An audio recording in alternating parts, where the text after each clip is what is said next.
நாங்கள் அரசியல் அதிகாரிகள் ஜனாதிபதிக்கு ஊடாக எங்களுக்கு யாழ்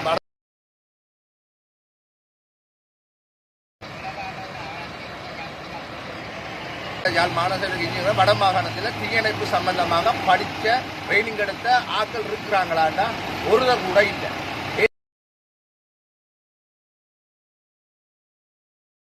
நாங்கள் இப்போ எங்கே நிற்கிறோம்னா சாவச்சேரி ஹாஸ்பிட்டலுக்கு முன்னாலே ஸ்ரீலங்கா இன்சூரன்ஸ் கம்பெனிக்கு முன்னால் நிற்கிறோம். அங்கே தீப்பெட்டி இருக்குன்னு சொல்லியிருக்கிறாங்க. மேலே சோலர் ஊட்டிக்கிறோம். சோலர் என்ற வயர் ஏதோ ரோட்டாகி அந்த தீப்பெட்டி உள்ளுக்கு இருக்கிற சாமான் எல்லாம் எரிஞ்சு விட்டதுன்னு சொல்கிறார்கள்.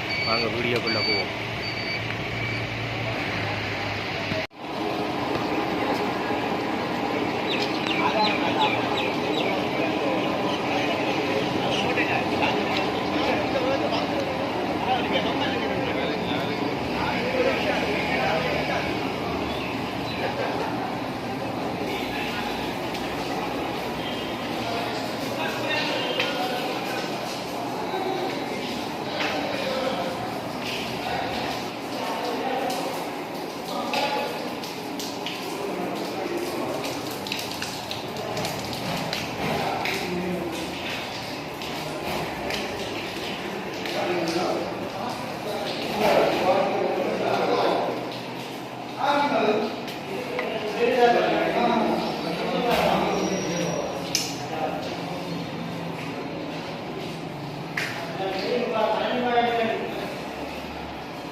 என்ன நீங்களே அம்மா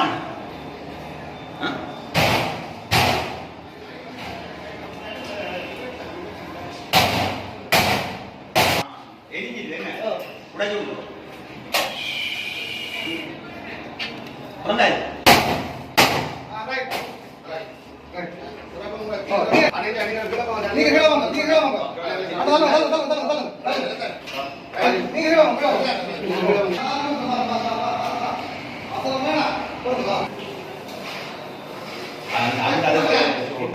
ஆஃப் பண்ணி வந்துட்டாங்க மே வந்துட்டாங்க அக்கா காலை நாங்கள் வந்து வா இல்லை அவனுடைய பாருங்க பாருங்க மேலாக்கள் கரண்ட் பாஸ் பண்ணுதா கரண்ட் பாஸ் பண்ணுது அடிக்கலாம் அப்போ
மணவான சபை பூரா எங்களுக்கு இருக்குது. இது வந்து யாழ் மாநகர சபை யாழ் மாநகர சபை தீயணைக்கும் படத்து இது வந்து அங்கே யாழ்ப்பாணத்தில் தான் சாவச்சேரி வந்து தான் நாங்கள் வடமாநிலம் தான் நாங்கள் தான் செய்கிறோம். தண்ணியை குடிக்கிறாங்க இல்லை ஒவ்வொரு தென்மராட்சி வடமராட்சி ஒரு வாகனம் படம் காரணம் அவ்வளோ நிதி பற்றாக்குறை இல்லை தீயணைப்பு சம்பந்தமான இங்கே இருக்கிற மேலதிகாரிகளுக்கு தெரியாது. ஆனபடியாக தான் தீயணைப்பு சேவையை உதாரணமாக காட்டி இங்கே ஒரு செயல்பாடு செய்யவே இல்லை. கனடிய அரசு 85ஆம் ஆண்டு கொடுத்த தீயணைப்பு படையை வைத்து தான் நாங்கள் பல காலமும் யாழ் வடமாகாணம் முழுக்க சேவையில் செய்து கொண்டு வரோம். அதிலே இப்போ ஒரு வாகனம் பழுதாக போயிட்டு இன்னொரு வாகனம் நுதன் பத்திட்டால எங்களுக்கு ஃப்ரீயாக தந்தவங்க அதையும் நாங்கள் இப்போ அதில் சேவை கூடி அது பழுதாக போய் நிற்கிது. இதுக்கு மிஞ்சி எங்கிட்ட ஒரு வாகனமும் இல்லை. இந்த புதிய அரசாங்கம் கூட எங்களுக்கு இன்னொரு தீயணைப்பு சேவைக்கு ஒரு வாகனம் வடமாகாணத்துக்கு இன்னும் தரையில்லை.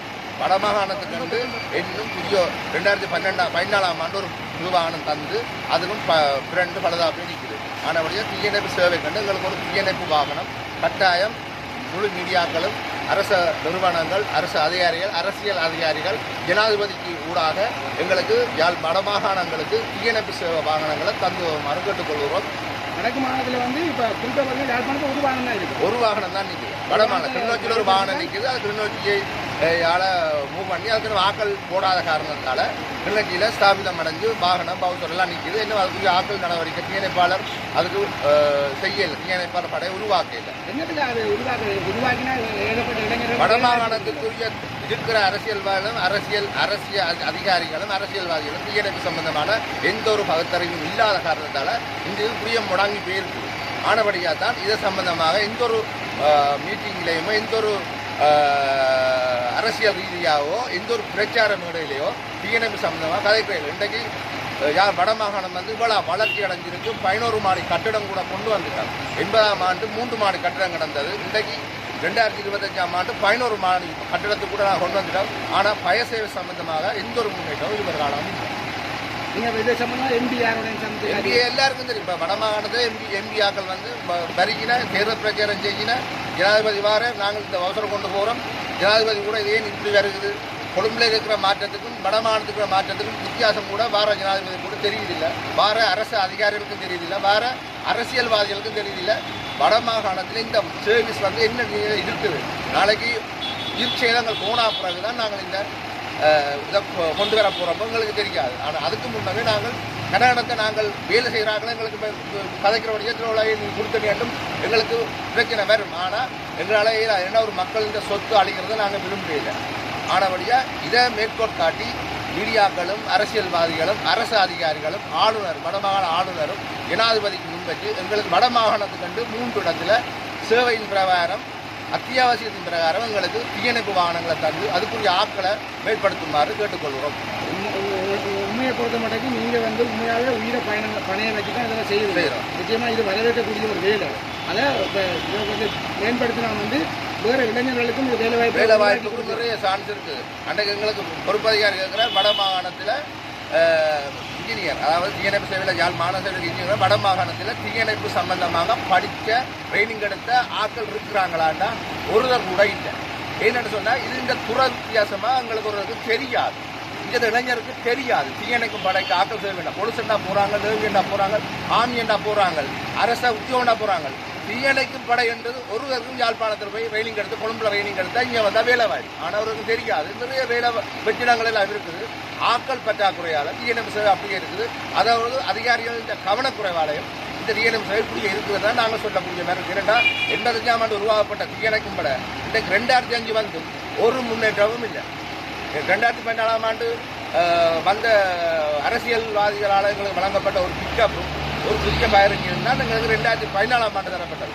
அதுக்கு முதல் கிடந்த ஃபயர் இன்ஜின் வந்து 1985ஆம் ஆண்டு கனடிய அரசால் கொழும்புல இருந்து எங்களுக்கு யாழ் மாநகர சபைக்கு டொனேஷன் பண்ணது அன்பளிப்பாக கொடுத்ததுல தான் 2 தீயணைப்பு அதிகாரி வந்து மிச்சாக்களை ரேனிங்காக வச்சு செய்து வந்தாங்க. இவ்வளோ இந்த யுத்த காலம் முழுக்க ஒரே ஒரு வாகனம் தான் இவ்வளோ காலம் செய்தது.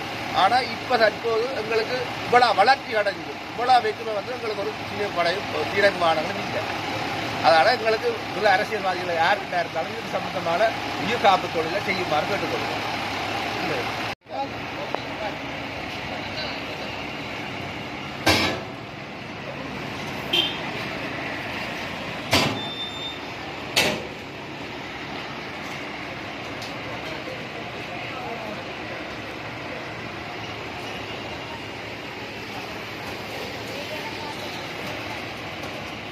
அப்படின்னுக்கிட்டே